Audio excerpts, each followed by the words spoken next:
Sinipa ko ng buong lakas ang pintuan ng bahay ng aking anak sa gitna ng Noche Buena.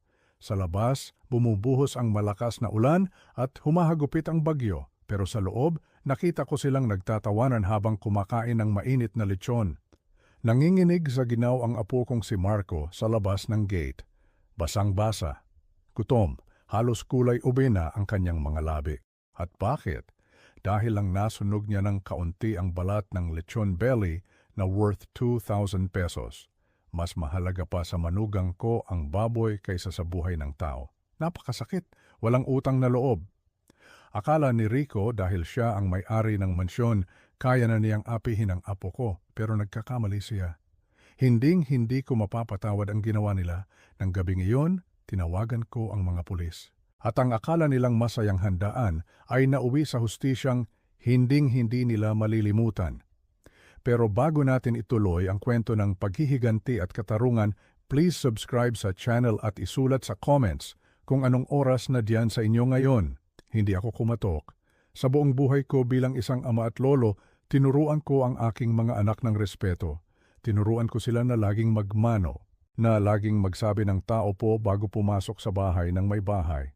Pero sa gabing iyon ng Noche Buena, kinalimutan ko ang lahat ng tinatawag na kagandahang asal. Ang nasa isip ko lang ay ang mukha ng apo kong si Marco, ang nanginginig niyang katawan, ang kulay ube niyang mga labi, at ang yelo sa kanyang mga pilik mata. Ang pintuan ng bahay ni Rico ay gawa sa matibay na kahoy. Mahogany siguro, makapal, mabigat. Simbolo ng kanyang yaman at kapangyarihan sa subdivision na ito, pero nang sandaling iyon, sa tindi ng galit na nararamdaman ko, para lamang iyong papel. Umatras ako ng isang hakbang, huminga ako ng malalim, at buong lakas kong sinipa ang pinto malapit sa seradura. Blag! Ang tunog ay parang kulog, parang pagsabog. Pumukas ang pinto ng padabog at tumama ito sa pader sa loob. Ang ingay ng pagkakabukas ay umalingaw-ngaw sa buong kabahayan. Agad akong sinalubong ng mainit na hangin mula sa loob.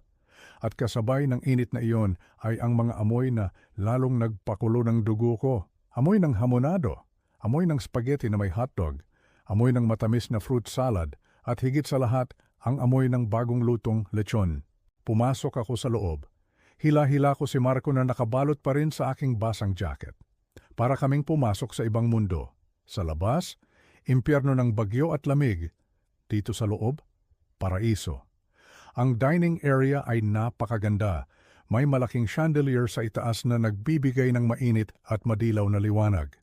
Ang mesa ay puno ng pagkain. Ang mga plato ay porselana. Ang mga baso ay kristal. May musika pa. Isang masayang awiting pamasko ang tumutugtog sa background. Ang Pasko ay sumapit. Pero nang makita nila ako, tumigil ang mundo. Nakita ko silang lahat. Nakatigil, naka-freeze. Parang mga rebulto. Si Rico, ang asawa ng anak ko, ay nakaupo sa kabisera. Hawak niya ang kutsilyo at tinidor. Hihiwain pa lang sana niya ang malutong na balat ng lechon belly na nasa gitna ng mesa. Nakasuot siya ng plansadong polo shirt. Mukhang presko. Mukhang mabango. Sa tabi niya ay ang anak ko, si Elena. Nakadress siya ng pula. Ang buhok niya ay maayos na nakapusod, hawak niya ang isang baso ng wine, at sa tapat nila may ibang mga bisita. Mga kamag-anak yata ni Rico, lahat sila ay nakatingin sa akin. Gulat na gulat, ang iba ay nakanganga. Ang katahimikan sa loob ng kwartong iyon ay mas mabigat pa kaysa sa ingay ng bagyo sa labas. Anong... Nagsimulang magsalita si Elena. Ang boses niya ay nanginginig. Nabitawan niya ang tinidor sa pinggan. Klang! Masakit sa tenga ang tunog. Tay, sabi niya, anong ginagawa niyo rito? Paano kayo nakapasok? Hindi ko siya sinagot. Tumingin ako sa kanya. Pagkatapos ay tumingin ako kay Rico. At huli itinuro ko ang apo kong si Marco na nakatayo sa tabi ko. Si Marco na basang-basa. Si Marco na tumutulo ang tubig mula sa buhok papunta sa makintab na sahig ng kanyang ina. Habang nakaupo kayo rito, ang boses ko ay mababa pero madiin. Habang nagpapakasarap kayo sa pagkain, habang nagtatawanan kayo, ang batang ito ay nasa labas, nagyeyelo, namamatay. Dahan-dahang ibinaba ni Rico ang kanyang kutsilyo at tinidor. Uminom muna siya ng wine bago tumayo. Nakita ko sa mga mata niya ang inis, hindi takot, kundi inis. Para bang naisturbo ko lang ang panonood niya ng TV. Malaki siyang lalaki, mas bata sa akin ng 20 taon, mas matangkad, at alam kong iniisip niya na kaya niya akong takutin. Sino ang nagbigay sa iyo ng karapatang pumasok sa pamamahay ko? Ang boses ni Rico ay kalmado, pero nandoon ang diin, nandoon ang yabang. Ang tono ng isang tao na sanay na laging nasusunod ang gusto. Private property ito, dagdag pa niya habang naglalakad palapit sa amin. Nirerespeto ko kayo bilang ama ni Elena, pero sumusobra na kayo, trespassing ito. Tumawa ako, isang tawa na walang halong saya, puno ng pait. Trespassing? Tanong ko. Humakbang ako palapit sa kanya. Iyon ang inaalala mo? Ang private property mo? Hindi ang apo ko na muntik mo nang patayin sa lamig? Tumingin si Rico kay Marco na parang nandidiri siya sa nakikita niya. Napansin ko na umatras si Marco. Nagtago ang apo ko sa likod ko. Ramdam ko ang panginginig ng kamay niya sa likod ng basa kong damit. Takot na takot siya kay Rico. Huwag kayong magdrama, sabi ni Rico. Tinaas niya ang kanyang kamay na parang nagtataboy ng langaw. Hindi siya mamamatay sa kaunting ulan. Ang arte naman. 18 anyos na iyang apo ninyo. Matanda na. Dapat matuto siyang tumanggap ng parusa tulad ng isang lalaki. Parusa? Lalo akong lumapit. Naamoy ko ang alak sa hininga niya. Naamoy ko ang mamahaling pabango na humahalo sa amoy ng kanyang kayabangan. Anong kasalanan ang nagawa ng isang bata para ibilad mo sa bagyo ng 4 na oras? 4 na oras, Rico, sa gitna ng bagyo. Tumingin si Rico sa mesa. Tumingin siya sa lechon belly na nasa gitna. Ang balat nito ay medyo maitim sa isang parte, sunog. Tingnan mo iyan, turo ni Rico sa baboy. Tingnan mo ang ginawa niya sa handa namin. Hindi ako makapaniwala, nanlaki ang mga mata ko. Tumingin ako sa baboy, tapos tumingin ako sa kanya.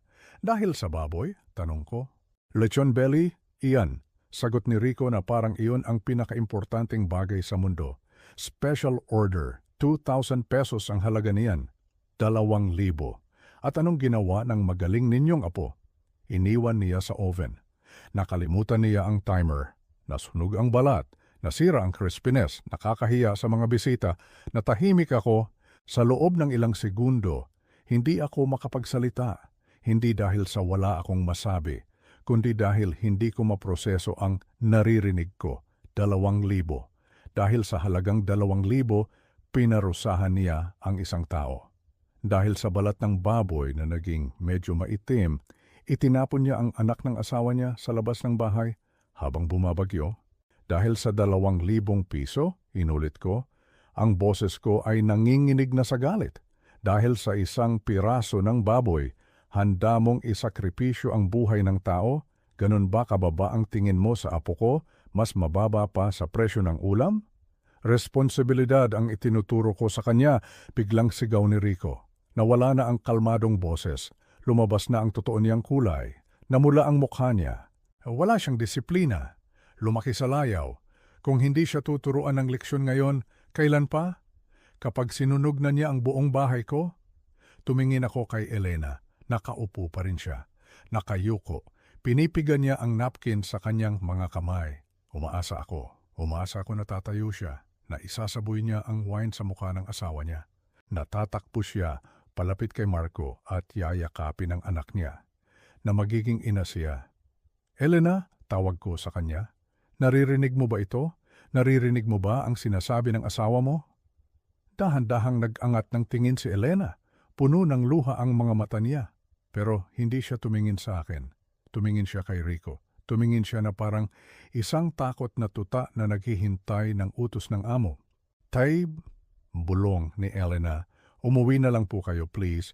Huwag na po kayong gumawa ng eksena. Pasko naman nakakahiya sa mga bisita. Para akong sinaksak sa dibdib. Hindi ang salita ni Rico ang sumugat sa akin. Sanay ako sa mga taong masama ang ugali. Ang sumugat sa akin ay ang salita ng anak ko, ang anak na pinalaki ko, ang anak na inalagaan namin ng Arwa, Yumaong, asawa ko. Mas inalala pa niya ang kahihiyan sa mga bisita kaysa sa kaligtasan ng sarili niyang dugo at laman. Mas pinili niyang protektahan ang ego ng asawa niya kaysa sa buhay ng anak niya. Eksena, tanong ko, basag na ang boses ko. Anak, halos mamatay na si Marco sa labas at ang inaalala mo ay eksena. Tumayo si Rico at humarang sa pagitan namin ni Elena. Tama na iyan, sabi ni Rico. Narinig niyo ang asawa ko, lumayas na kayo. Ito ang bahay ko, ito ang pamilya ko, at ito ang mga rules ko. Kung hindi kaya ni Marco na sumunod sa rules ko, bahala siya sa buhay niya. Tumingin ako sa paligid, ang ganda ng bahay. Ang kinang ng mga palamuti, ang sarap ng pagkain. Pero ang bahay na ito ay hindi tahanan. Ito ay isang kulungan. Isang presinto kung saan ang warden ay isang lalaking mas mahalaga pa ang baboy kaysa sa tao. At ang mga bilanggo ay ang mag-inang nawalan na ng boses. Huminga ako ng malalim. Naramdaman ko ang pagod sa mga buto ko. Matanda na ako. Masakit ang likod ko, pero naramdaman ko rin ang isang desisyon na nabuo sa puso ko. Isang desisyon na kasing tigas ng bato. Tama ka, Rico, sabi ko. Tinitigan ko siya sa mata. Walang kurap. Bahay mo ito, pero si Marco, apo ko siya. Hinawakan ko ng mahigpit ang balikat ni Marco. At hindi ko hahayaan na manatili siya ng kahit isang minuto pa sa impyernong ito. Kinuha ko ang cellphone ko mula sa bulsa. Nakita ko ang pagbabago sa mukha ni Rico. Mula sa pagiging mayabang, nakita ko ang konting pag-alinlangan. Anong gagawin mo? Tanong niya. May 30 segundo ka, sabi ko. Ang boses ko ay yelo. 30 segundo para humingi ng tawad sa apo ko at bigyan siya ng damit at pagkain. Tumawa ulit si Rico, pero pilit na ang tawa. Bakit ako hihingi ng tawad? Ako ang boss dito. Kung ganun, sabi ko, at pinindot ko ang keypad ng cellphone, wala na tayong dapat pag-usapan. Marco, tawag ko sa apo ko, umalis ka dyan sa likod ko. Pumunta ka sa kwarto mo, kunin mo ang gamit mo. Lahat ng mahalaga sa iyo. Aalis na tayo. Natigilan si Marco. Tumingin siya sa nanay niya. Ma? Tawag ni Marco. Sasama ba ako? Hindi sumagot si Elena. Umiiyak lang siya ng tahimik. Marco, inulit ko, mas malakas ngayon. Sundin mo ako, mag-impake ka. Ngayon na. Tumakbo si Marco paakyat ng hagdan. Akmang susundan siya ni Rico. Hoy! Bawal kang umakyat! Wala kang karapatang kumuha ng kahit ano! Humarang ako. Itinaas ko ang tungkod na dala ko kung meron o hinarang ko lang ang sarili kong katawan. Matanda na ako pero nagtrabaho ako sa bukid at sa pabrika buong buhay ko. Matigas ang katawan ko. At sa oras na iyon, handa akong makipagbuno kahit sa demonyo. Subukan mo siyang pigilan, bulong ko kay Rico. Subukan mo at ipapangako ko sa iyo, ito na ang huling Pasko na magiging masaya ka. Nagkatitigan kami. Sa background, tumutugtog pa rin ang jingle bells. Napaka-ironic, napakasakit. Kinikidnap mo ang anak ko, sigaw ni Rico. Tatawag ako ng pulis, ipakukulong kita, tanda. Tumawag ka, hamon ko sa kanya. Tumawag ka ng pulis, tumawag ka ng barangay, tumawag ka kahit kay Tulfo dahil gusto kong makita ng buong mundo kung anong klaseng hayop ka. Bumaba si Marco bit-bit ang isang lumang duffel bag. Halatang nagmadali siya, ilang pirasong damit lang ang nakuha niya. Lolo, tara na po, sabi ni Marco. Natatakot po ako. Inakbayan ko siya. Naglakad kami patungo sa pinto, ang pinto na sinira ko kanina. Ngayon ay nakabukas na ito at pumapasok na ang ulan sa loob ng magandang bahay ni Rico. Nababasa na ang mamahaling tiles. Bago kami lumabas, lumingon ako sa huling pagkakataon. Tumingin ako kay Elena. Anak, sabi ko, bukas ang pinto ng bahay ko para sa iyo. Kapag na-realize mo na kung ano ang nawala sa iyo ngayong gabi, alam mo kung saan kami hahanapin. Hindi siya sumagot. Lumabas kami sa ulan. Ang lamig ng hangin ay sumampal sa mukha ko. Basang-basa na naman kami agad. Pero sa pagkakataong ito, hindi na ito kasing lamig ng naramdaman ko kanina. Dahil ngayon, kasama ko na si Marco. Ligtas na siya. Isinakay ko siya sa aking lumang sasakyan. Inistart ko ang makina. Habang paalis kami, nakita ko sa rearview mirror si Rico. Nakatayo siya sa may pinto.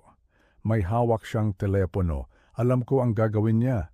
Alam kong tatawag siya ng pulis. Alam kong gagawa siya ng kwento. Alam kong sasabihin niyang masama akong tao. Pero hindi ako natatakot. Hinawakan ko ang kamay ni Marco na nanginginig pa rin. Lolo, sabi niya. Paano kung ipakulong ka niya? Ngumiti ako. Isang ngiti ng taong alam na nasa panig siya ng katotohanan. Hayaan mo siya, apo, sabi ko. Minsan kailangan munang dumilim bago sumikat ang araw. Maghanda ka. Dahil hindi pa tapos ang laban, nagsisimula pa lang tayo. At sa gitna ng bagyo, sa gitna ng Noche Buena, nagmaneho kami palayo sa mansyon na puno ng pagkain pero walang pagmamahal. Akala ko ay makakaalis na kami. Akala ko ay tapos na ang gulo. Hawak ko na si Marco. Nasa loob na kami ng aking lumang sasakyan. Ramdam ko ang panginginig ng kanyang balikat habang nakasandal siya sa upuan. Ang tunog ng ulan na tumatama sa bubong ng kotse ay parang musika sa aking pandinig. Dahil ibig sabihin nito ay ligtas na kami, paalis na kami. Pero nagkamali ako nang paandarin ko ang makina at akmang aatras palabas ng gate. Biglang humarang si Rico. Hindi siya gumalaw. Tumayo siya sa gitna ng driveway. Nakapamaywang. Ang ulan ay bumabagsak sa kanyang mamahaling damit. Pero parang wala siyang pakialam. Ang mukha niya ay hindi maipinta. Nandoon ang galit, nandoon ang puot, pero higit sa lahat, nandoon ang isang plano. May hawak siyang cellphone sa kanyang kanang kamay. Nakadikit ito sa kanyang tenga. Nakita ko ang paggalaw ng kanyang bibig, mabilis. Sunod-sunod, tumitingin siya sa akin, tapos titingin sa bahay, tapos titingin ulit sa amin. "Lolo!" bulong ni Marco. Ang boses ng apo ko ay puno ng takot. Tumatawag siya ng pulis. Sigurado ako, ipakukulong ka niya. Hinawakan ko ang kamay ng apo ko. Malamig pa rin ang mga palad niya. "Huwag kang mag-alala," sabi ko, kahit na sa loob-loob ko ay bumibilis din ang tibok ng puso ko. Nasa tama tayo. Walang pulis ang huhuli sa taong gumagawa ng tama, pero alam ko ang realidad dito sa Pilipinas. Alam ko kung paano gumalaw ang mundo. Madalas, kung sino ang may pera, siya ang may hustisya. Kung sino ang may malaking bahay, siya ang pinapakinggan. At si Rico? Siya ang may-ari ng mansyon na ito. At ako? Ako ay isang matanda na may lumang sasakyan at basang damit. Isinara ni Rico ang malaking gate gamit ang remote control. Dahan-dahang nagsara ang bakal na harang. Krik! Ang tunog ng bakal ay parang tunog ng rehas ng kulungan na sumasara. Nakulong kami, nasa driveway pa rin kami, hindi kami makalabas. Pinatay ko ang makina ng sasakyan. Walang saysay na bumunggo sa gate. Masisira lang ang sasakyan at lalo lang kaming mapapahamak. "Dito lang tayo," sabi ko kay Marco. "Huwag kang bababa, hihintayin natin sila." Ang mga minuto na sumunod ay ang pinakamahabang minuto sa buhay ko. Nakaupo lang kami sa loob ng kotse. Sa labas nakatayo si Rico sa ilalim ng payong na dinala ng isa niyang katulong. Nakangisi siya sa amin. Para siyang isang pusa na nakahuli ng daga at pinaglalaruan muna ito bago kainin. Sa loob ng bahay nakikita ko sa bintana si Elena, ang anak ko. Nakasilip siya sa kurtina, umiiyak. Gusto ko siyang tawagin. Gusto kong sabihin na lumabas siya at ipagtanggol kami. Pero hindi siya gumalaw. Nanatili siya sa loob. At pagkatapos, narinig namin ito. Ang tunog na kinatatakutan ng marami, wangwang. Ang sirena ng pulis, palakas ng palakas, papalapit ng papalapit. Humahalo ito sa tunog ng hangin at ulan ng bagyo. Nakita ko ang refleksyon ng mga ilaw, pula, asul, pula, asul. Umiikot ang mga ilaw at tumatama sa pader ng mansyon. Nagmumukhang sinehan ang paligid. Isang pelikula kung saan ako ang kontrabida. Bumukas ang gate. Pumasok ang isang patrol car ng pulis. Itim at puti. May tatak ng PNP. Huminto ito sa tapat namin. Bumaba ang dalawang pulis. Nakakapote sila dahil sa ulan. Ang isa ay matandang pulis, mukhang sarhento. Ang isa naman ay bata pa, siguro ay baguhan. May mga baril sila sa kanilang tagiliran. Bumaba ako ng sasakyan. "Diyan ka lang," utos ko kay Marco. "Huwag kang lalabas hanggat hindi ko sinasabi." Pagkababa ko, agad na lumapit si Rico sa mga pulis. At dito ko nakita ang galing niya. Dito ko nakita kung bakit siya naging matagumpay na negosyante. At kung bakit siya naging mapanganib na kaaway, nagbago ang anyo niya. Kanina siya ay isang demonyong sumisigaw at nagmumura. Ngayon, bigla siyang naging biktima. Ang mukha niya ay naging maamo. Ang boses niya ay naging magalang. Yumuko pa siya sa mga pulis. "Officer," sabi ni Rico. Rinig na rinig ko ang boses niya kahit malakas ang ulan. Salamat sa Diyos at dumating kayo agad. Natatakot na po kami para sa kaligtasan ng pamilya ko. Tumingin sa akin ang matandang pulis. Ang tingin niya ay mapanuri. Tinitingnan niya ang suot ko, ang luma kong pantalon, ang basa kong t-shirt, ang luma kong sapatos. Pagkatapos ay tumingin siya kay Rico. Sa mamahaling damit nito, sa magandang bahay, sa maayos na itsura. Anong nangyari dito, sir? Tanong ng pulis kay Rico. Sir, tinawag niyang Sir si Rico. Sa akin wala man lang pagbati. Alam ko na agad kung saan papunta ang usapan na ito. Tingnan niyo po ang pinto namin, turo ni Rico sa sirang pinto ng bahay. Winasak ng matandang iyan, pumasok siya nang walang paalam habang nagdi-dinner kami ng pamilya ko. Nagsisisigaw, nagwawala, lasing yata o di kaya ay nawawala na sa sarili. Sir, napahawak ako sa dibdib ko. Ang galing niyang magsinungaling, napaka-natural. At hindi lang yon, dagdag pa ni Rico at itinuro niya ang sasakyan ko kung saan nakaupo si Marco. Kinuha niya ang stepson ko, si Marco. Pilit niyang isinama. Kidnapping ito, officer. Pinalak niyang tangay ng bata nang walang pahintulot namin ng asawa ko. Kidnapping. Lumapit sa akin ang dalawang pulis. Ang kamay nila ay malapit sa kanilang mga baril. Tatay, sabi ng matandang pulis, ang boses niya ay matigas, walang galang. Itaas niyo ang mga kamay niyo, huwag kayong gagawa ng masama. Itinaas ko ang mga kamay ko, ramdam ko ang patak ng ulan sa mukha ko.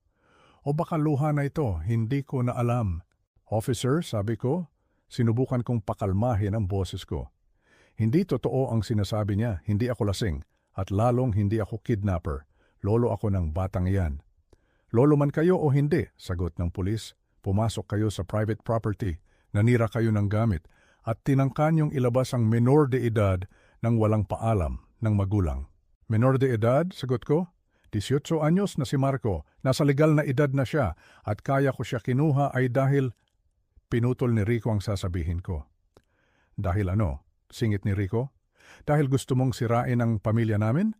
Officer, matagal na kaming ginugulo ng matandang iyan. Hindi siya boto sa akin para sa anak niya, kaya gumagawa siya ng kwento. Sinasulsulan niya ang bata. Lumapit ang batang pulis sa sasakyan ko. Kinatukan niya ang bintana. Nakita ko si Marco sa loob. Nanlalaki ang mga mata. Namumutla. Pinuksan ni Marco ang pinto ng dahan-dahan. Baba ka diyan, Totoy, sabi ng pulis. Bumaba si Marco. Nanginginig pa rin siya. Nakabalot pa rin sa kanya ang jacket ko. Marco, tawag ni Rico. Ang boses niya ay nagpapanggap na nag-aalala. Halika dito, anak. Huwag kang matakot sa lolo mo. Nandito na ang mga pulis. Ligtas ka na.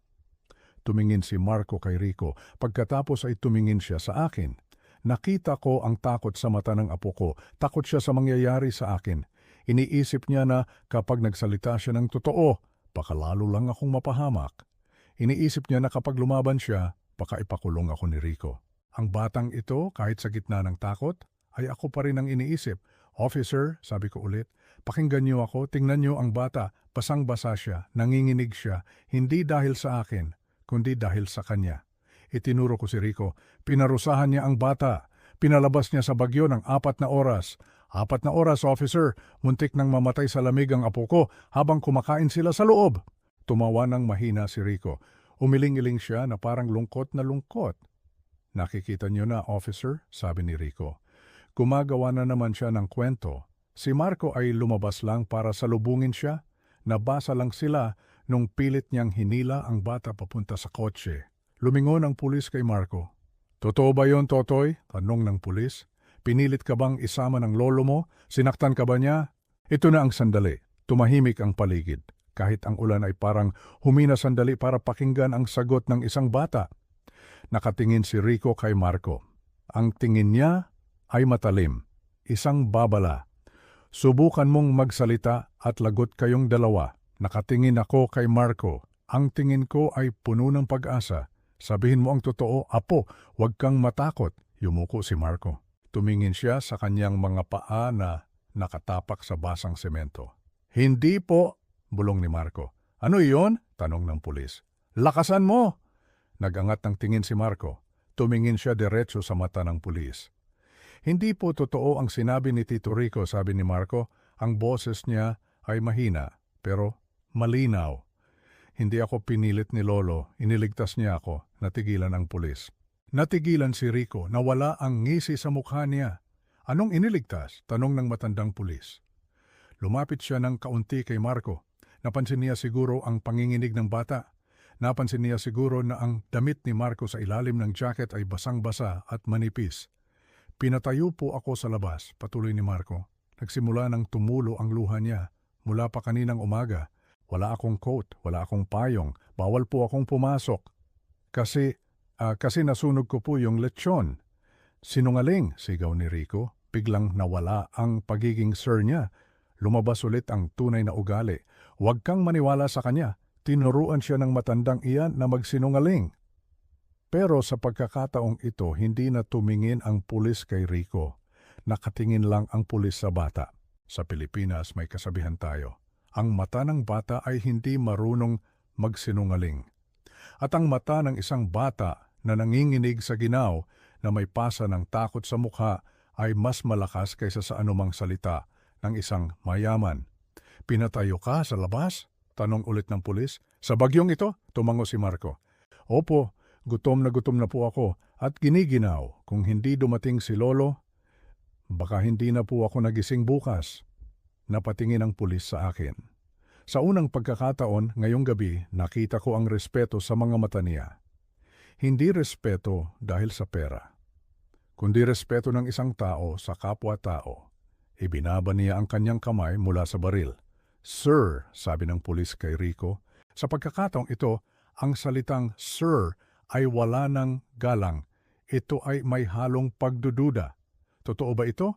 Pinarusahan niyo ang bata sa labas ng bahay habang may bagyo? Disiplina lang yon, depensa ni Rico. Anak ko siya, stepfather niya ako. May karapatan akong didisiplinahin siya sa loob ng pamamahay ko. Disiplina? Tanong ko.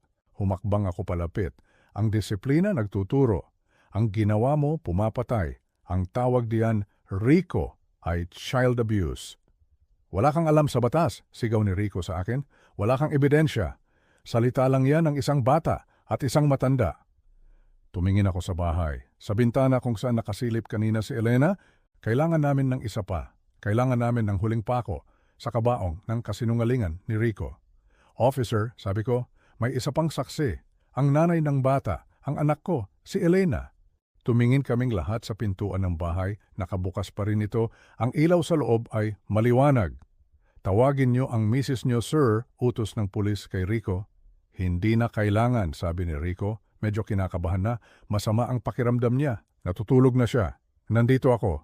Napalingon kaming lahat. Si Elena, nakatayo siya sa may pintuan. Basang-basa rin siya dahil naglakad siya sa ilalim ng ulan papunta sa amin. Wala siyang payong.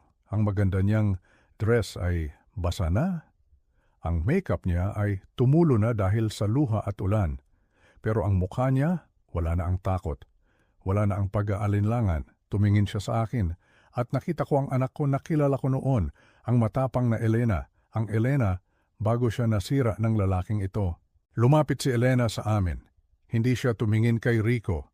Tumiretso siya kay Marco. Niyakap niya ang anak niya ng mahigpit, napakahigpit. Iyak ni Marco. Patawarin mo ako anak, hagulgol ni Elena. Patawarin mo ako dahil naging duwag ako. Humarap si Elena sa mga pulis. Mrs., sabi ng pulis, ano po ang totoong nangyari?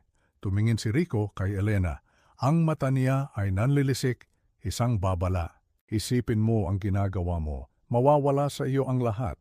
Nakita ko ang paghinga ng malalim ni Elena. Tumingin siya sa mansyon, sa magagandang gamit, sa komportableng buhay. At pagkatapos ay tumingin siya sa anak niya na halos mamatay sa lamig. Officer, sabi ni Elena, ang boses niya ay matatag. Totoo ang sinabi ng tatay ko, totoo ang sinabi ni Marco. Elena, sigaw ni Rico, tumigil ka. Hindi, sigaw pabalik ni Elena, mas malakas, mas matapang. Hindi na ako titigil, Rico. 3 taon akong tumahimik, 3 taon mong ginawa kaming alipin sa sarili naming buhay, pero ngayong gabi tapos na. Humarap siya sa pulis. Ikulong niyo siya, officer, ikulong niyo ang asawa ko. Dahil demonyo siya, pinabayaan niya ang anak ko sa labas. At nilock niya ang pinto para hindi ko mapapasok si Marco. Muntik na niyang patayin ang anak ko. Tapos na, Ang salita ng ina ang nagtapos sa lahat. Nagkatinginan ng dalawang pulis. Tumango ang matandang pulis sa kasama niya. Pinunot ng batang pulis ang posas mula sa kanyang likod. Ang bakal ay kuminang sa ilalim ng ilaw ng patrol car. Ginoong Rico, sabi ng pulis, talikod. Ilagay ang mga kamay sa likod. Hindi niyo ako pwedeng arestuhin. Sigaw ni Rico habang umaatras. Kilala niyo ba kung sino ako? Tatawagan ko ang mayor, tatawagan ko ang chief of police. Kahit tawagan niyo pa ang presidente, sabi ng matandang pulis habang hinahawakan ang braso ni Rico at pilit itong pinipihit patalikod. Bawal ang child abuse sa Pilipinas. Karapatan niyo pong manahimik. Anumang sasabihin niyo ay pwedeng gamitin laban sa inyo sa korte. Click. Click. Ang tunog ng posas. Ang pinakamagandang tunog na narinig ko sa buong buhay ko. Mas maganda pa sa anumang awiting pamasko. Nakita ko si Rico na nagpupumiglas habang isinasakay siya sa likod ng patrol car. Nakita ko ang mukha niyang puno ng gulat. Hindi siya makapaniwala na ang pera niya, ang bahay niya at ang yabang niya ay hindi sapat para protektahan siya mula sa katotohanan. Lumapit sa akin ang matandang pulis. Tay, sabi niya. Sa pagkakataong ito ang tawag na tay ay puno ng respeto. Pasensya na po kanina, ginagawa lang namin ang trabaho namin. Kayo po, ayos lang ba kayo? Tumango ako. Ayos lang ako, officer, basta ligtas ang apo ko.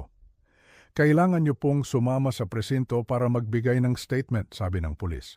Pati po ang anak ninyo at ang bata. Susunod kami, sabi ko. Umalis ang patrol car. Ang ilaw na pula at asul ay unti-unting lumayo sa dilim. Dala-dala ang lalaking nagdulot ng dilim sa buhay ng mag-ina. Naiwan kami sa driveway. Ako, si Elena, at si Marco. Umuulan pa rin, pumabagyo pa rin. Pero sa pakiramdam ko, tumigil na ang bagyo. Niyakap ni Elena si Marco. At pagkatapos ay tumingin siya sa akin. Lumapit siya at niyakap ako. Ang yakap ng isang anak na naligaw at nakauwi na. Salamat tay, bulong niya. Salamat at dumating kayo. Hinawakan ko ang likod niya. Tara na, sabi ko. Umuwi na tayo. Hinihintay na tayo ni Lola Maria niyo. Sumakay kaming tatlo sa aking lumang sasakyan. Iniwan namin ang mansyon na bukas ang pinto. Iniwan namin ang lechon sa mesa. Iniwan namin ang yaman na walang halaga. Nang paandarin ko ang sasakyan, tumingin ako sa rearview mirror. Nakita ko si Marco na nakangiti. Pagod pero nakangiti. At alam ko magiging maayos na ang lahat. Tahimik na ang kalsada. Nawala na ang ingay ng sirena. Nawala na ang sigaw ni Rico. Nawala na ang mga mapanghusgang tingin ng mga kapitbahay sa subdivision. Ang tanging naririnig ko na lang ay ang ugong ng makina ng aking lumang sasakyan at ang mahinahong paghinga ng dalawang pasahero ko. Sumilip ako sa rear view mirror. Tulog na si Marco. Nakasandal ang ulo niya sa bintana. Ang bibig niya ay bahagyang nakabukas. Siguro ay sa sobrang pagod. Sa sobrang takot na naramdaman niya kanina, bumigay na ang kanyang katawan. Ngayong alam niyang ligtas na siya. Sa tabi niya ay si Elena. Ang anak ko, gising pa siya. Nakatingin siya sa labas ng bintana. Pinapanood niya ang mga poste ng ilaw na nadadaanan namin. Hindi siya umiiyak, pero nakikita ko sa mata niya ang malalim na pag-iisip. Siguro ay iniisip niya kung paano siya magsisimula muli. Malayo pa ba tayo, tay? Tanong niya ng mahina. Malapit na, anak, sagot ko. Nakaalis na tayo sa Maynila, nasa probinsya na tayo. Hamuyin mo ang hangin. Ibinaba ko ng kaunti ang bintana. Pumasok ang amoy ng basang lupa, ang amoy ng damo, ang amoy ng probinsya pagkatapos ng ulan. Wala na ang amoy ng usok at polusyon. Huminto ang sasakyan sa tapat ng isang lumang gate na gawa sa kawayan at alambre. Ito ang bahay ko. Luma na ito. Hindi sementado ang daan papasok. Hindi tiles ang sahig. Ang bubong ay yero na may ilang tapal ng epoxy. Pero ito ang bahay na ipinatayo namin ng nanay nila. Ang bahay kung saan lumaki si Elena. Bumaba ako para buksan ang gate. Ang tunog ng kuliglig ang sumalubong sa akin. Creak! Napakapayapa. Pinasok ko ang sasakyan at pinatay ang makina. Nandito na tayo, sabi ko. Ginising ni Elena si Marco. Anak, gising na? Nasa bahay na tayo ni Lolo. Pagbaba ni Marco, inilibot niya ang kanyang paningin. Madilim ang paligid, tanging ang ilaw lang sa poste at ang ilaw sa loob ng bahay ang nagbibigay liwanag. Pero napansin ko ang paghinga niya. Nang maluwag, wala ng gate na nakakandado. Wala ng CCTV camera na nakabantay sa bawat galaw niya. Wala ng Rico na sisigaw kapag nagkamali siya ng galaw. Pinuksan ko ang pinto ng bahay. Krayak. Ang amoy ng luma pero malinis na kahoy ang sumalubong sa amin. Amoy ng floor wax. Amoy ng tuyong dahon ng laurel na nakasabit sa kusina. Pasok, sabi ko. Pasensya na kayo. Walang aircon dito. Electric fan lang. Mas gusto ko po dito, Lolo, sagot agad ni Marco. Mas presko po dito. Naglatag ako ng banig sa sala. Kumuha ako ng mga unan at kumot mula sa aparador. Yung mga kumot na tinahipan ni Lola Maria nila noon. Magpahinga na muna kayo, sabi ko. Magluluto lang ako ng hapunan. Alam kong hindi pa kayo kumakain. Pumunta ako sa kusina.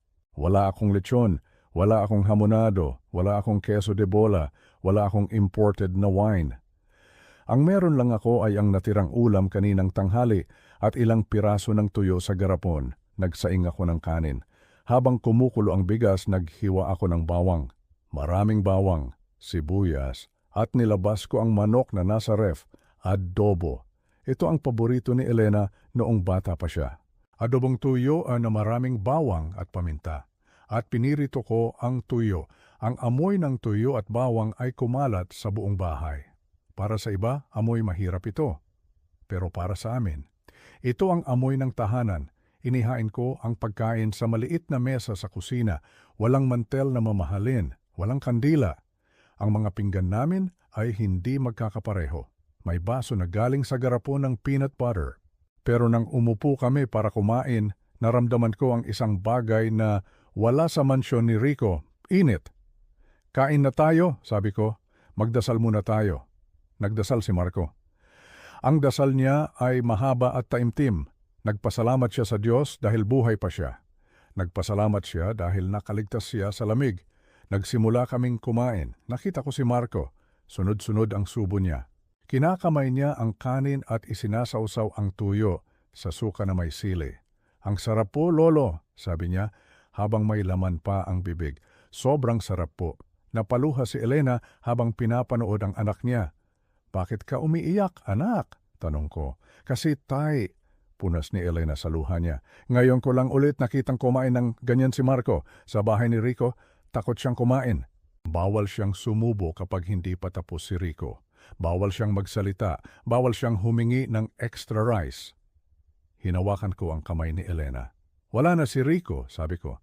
Dito, pwedeng kumain kahit gaano karami.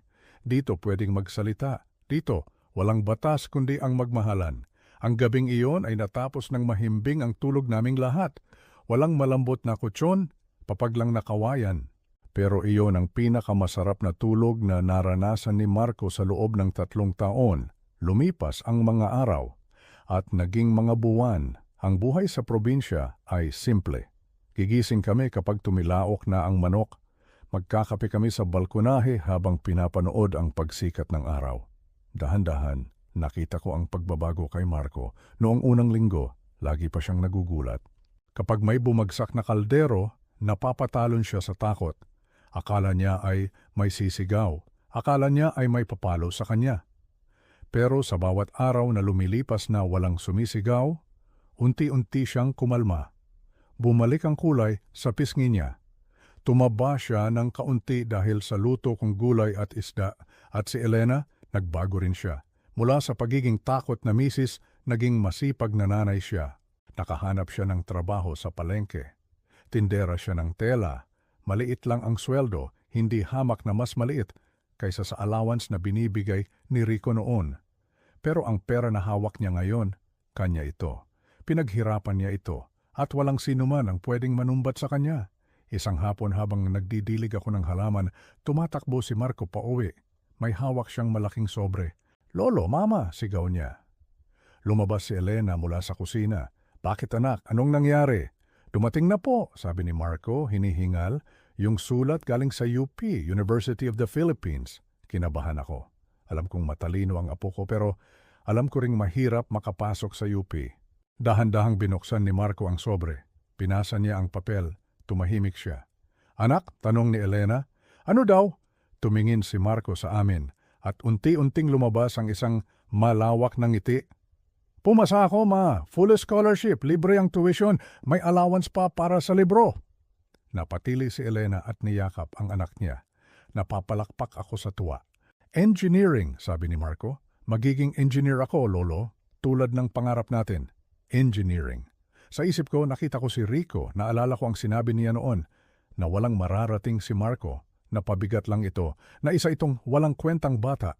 Kung nakikita lang niya si Marco ngayon, ang batang tinawag niyang walang kwenta ay magiging iskolar ng bayan. Mag-aaral sa pinakamagandang universidad sa bansa, hindi dahil sa pera ni Rico, kundi dahil sa sarili niyang talino at pagsisikap. Speaking of Rico, nabalitaan namin ang nangyari sa kanya. Ang kaso ay umusad dahil sa testimonya ni Elena at sa report ng mga pulis. Nakasuhan siya ng child abuse at violence against women and children. Mabigat na kaso, walang piyansa. Nalaman din namin na nalugi ang negosyo niya. Nang malaman ng mga tao ang ginawa niya sa kanyang pamilya, marami ang nag-boycott sa kanya. Iniwan siya ng mga business partners niya. Ang malaking mansyon na benta para pambayad sa mga abogado. Nasa kulungan na siya ngayon. Sabi ng abogado namin, malungkot daw si Rico. Walang dumadalaw. Walang nagpapadala ng pagkain. Nag-iisa siya sa selda. Kasama niya ang mga daga at ipis. Ang taong nagkulong sa apo ko sa bodega, ngayon ay siya naman ang nakakulong. Karma. Sa Pilipinas, naniniwala tayo na ang gulong ng palad ay umiikot. Minsan nasa itaas, minsan nasa ilalim. Pero ang kasamaan, hindi iyan nagtatagal sa itaas. Babagsak at babagsak din iyan. Sa huling gabi ng kwentong ito, gusto kong isipin niyo ang isang tagpo. Gabi na naman, pero hindi ito tulad ng gabing iyon na may bagyo. Maliwanag ang buwan. Ang langit ay puno ng bituin. Nasa balkonahe kami ng aming munting bahay. Si Elena ay nagtatahi ng damit. Nakangiti siya habang kinukwentuhan ako tungkol sa mga suki niya sa palengke. Si Marco ay may hawak na gitara. Luma na ang gitara ko pero maganda pa rin ang tunog. Lolo, sabi ni Marco, may kakantahin ako para sa inyo ni Mama. Nagsimula siyang mag-strum. Isang pamilyar na kanta, kanta ng Eraserheads. With a Smile. Kumanta siya, maganda ang boses ng apo ko. Lift your head, baby, don't be scared of the things that could go wrong along the way. Habang kumakanta siya, tumingin ako sa langit. Naalala ko ang asawa ko, si Maria. Maria, bulong ko sa isip ko, tingnan mo sila, ligtas na sila, masaya na sila, wala kaming milyon-milyong piso, wala kaming kotseng bago, wala kaming lechon sa mesa araw-araw. Pero meron kaming kapayapaan, meron kaming kalayaan, at higit sa lahat, napatunayan namin na ang pamilya ay hindi nasusukat sa dugo o sa apelyido. Ang pamilya ay ang mga taong handang sumugod sa bagyo para sa iyo, ang mga taong magbubukas ng pinto kapag sinaraduhan ka na ng mundo, at ang mga taong tatanggapin ka kahit may amoy ka pa ng ulan at putik. Tinapos ni Marco ang kanta. Nagpalakpakan kami ni Elena. Salamat, Lolo, sabi ni Marco. Ibinaba niya ang gitara at humawak sa kamay ko. Ang kamay niyang dati ay nanginginig sa takot, ngayon ay mainit na at matatag. Para saan po, tanong ko? Dahil hindi niyo ako sinukuan, sabi niya. Dahil tinuruan niyo akong maging matapang. Ngumiti ako at tinapik ang balikat niya. Ikaw ang matapang, Marco, ako lang ang tagapagpaalala. At dito nagtatapos ang ating kwento. Isang kwento ng isang lolo, isang ina at isang anak na natagpuan ang daan pauwi sa gitna ng unos. Kung ikaw na nakikinig ngayon ay nakakaranas din ng bagyo sa buhay mo, kung pakiramdam mo ay nakakandado ang pinto at nasa labas ka ng kasiyahan, huwag kang mawalan ng pag-asa. May darating na tulong, may sisipang pinto para sa iyo, at balang araw, sisikat din ang araw sa iyong munting bintana. Maraming salamat sa pakikinig. Kung naantig ang puso niyo sa kwentong ito, huwag kalimutang i-like ang video at mag-subscribe sa channel. I-share niyo rin ito sa mga kakilala niyo para malaman nila na sa huli, ang kabutihan pa rin ang mananaig. Ingat kayo palagi at pagpalain kayo ng Diyos.